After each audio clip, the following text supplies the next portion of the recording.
themes or different media to play out this message. And I guess that is one thing that is important in a business, is that it needs to be fluid. It needs to continually evolve.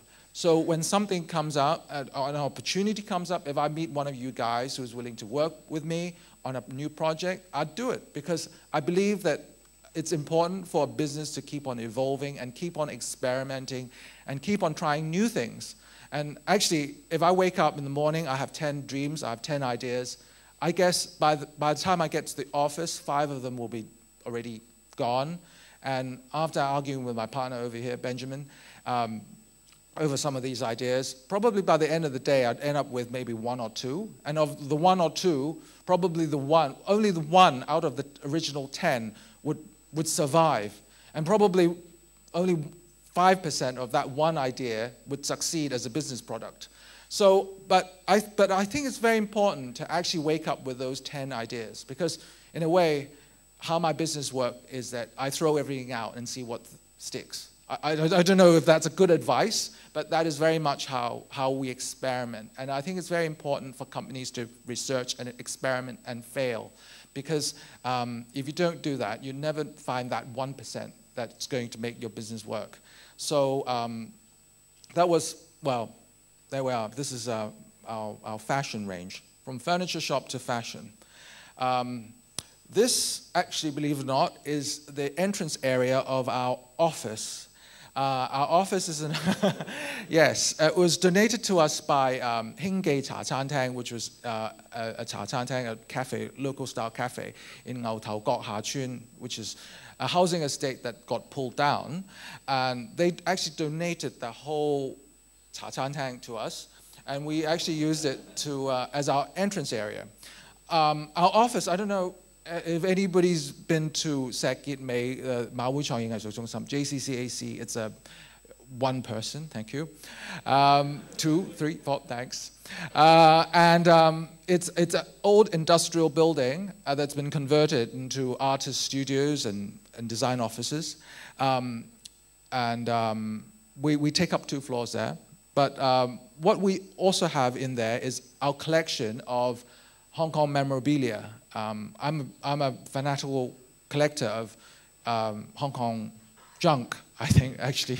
It's really junk, because where I get them from is from the junk heap, you know, from things that people throw away.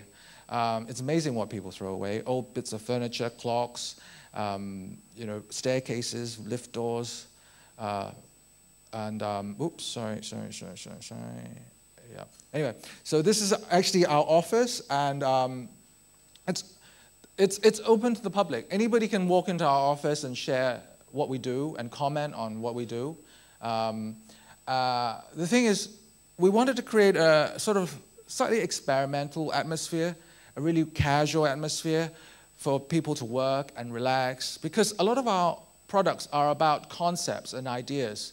And I think it's very important, actually, for the environment to be conducive of creative ideas, and also to be conducive of Hong Kong culture.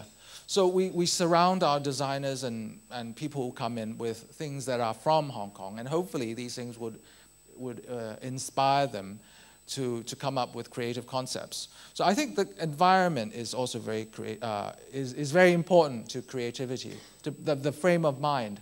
And interestingly, actually, every week, one day every week, we actually have a no computer day. I actually make my designers switch off their computers, because I think it's a sort of kind of disease in that when people come, first thing they come into the office, they switch on the computer.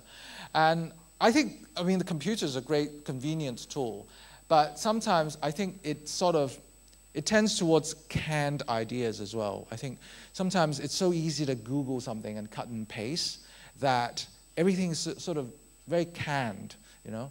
And I actually make my designers work with scissors and paper and pencils and actually do handwork, because if you can be bothered to do handwork, maybe it shows that you care. You can make something that's original. Because I think there's a tendency for youngsters today to not wanting to get their hands dirty. So everything, they just sort of sit and click. But I think it's sometimes important actually to create original stuff. And I think there's still nothing that could replace the hand-eye coordination. So every one day of the week, I make my team actually sort of do field work and get their hands dirty. That's another way of being creative and also being different from other design companies, because I think there's a tendency also to look at magazines and get ideas from other people, and we end up actually doing something that's sort of similar to somebody else.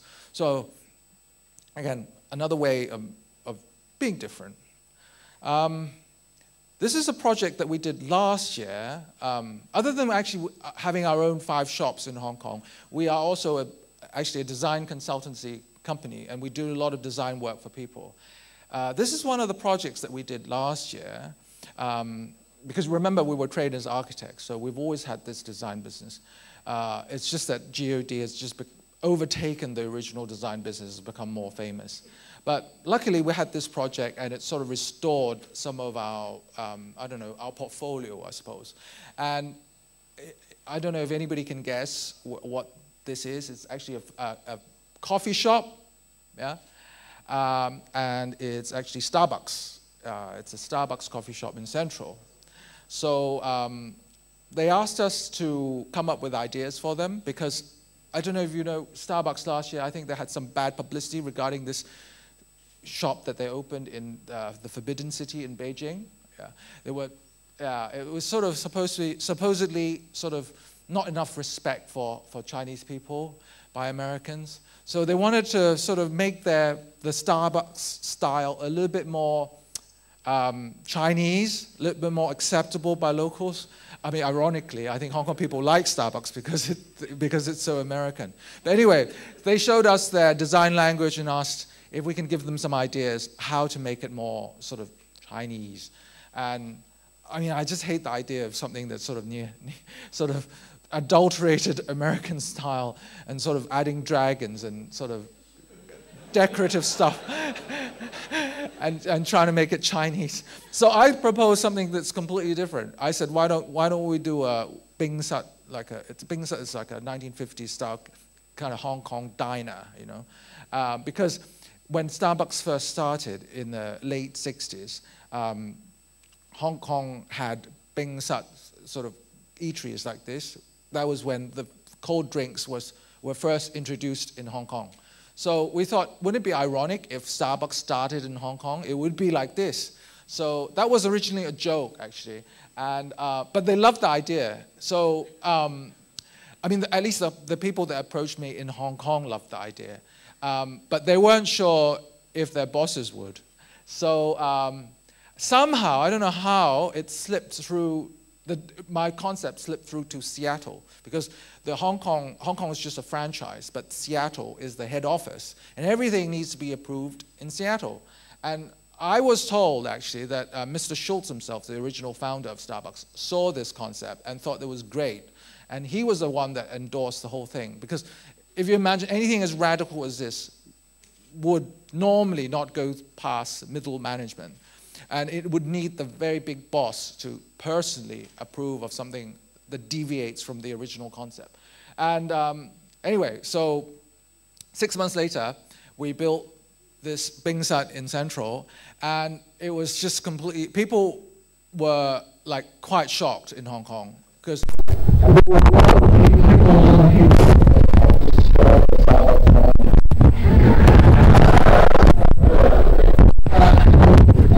much more people that actually went to this place and took pictures and blogged, and I mean, it was just phenomenal, the response to this thing.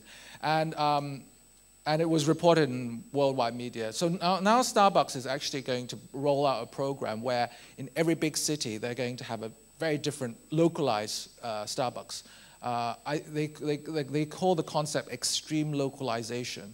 So I think that's sort of interesting, because even for a big brand like Starbucks, they need to do something crazy. They need to do something that shocks people, because there are so many Starbucks wannabes. So you need actually to make moves that your rivals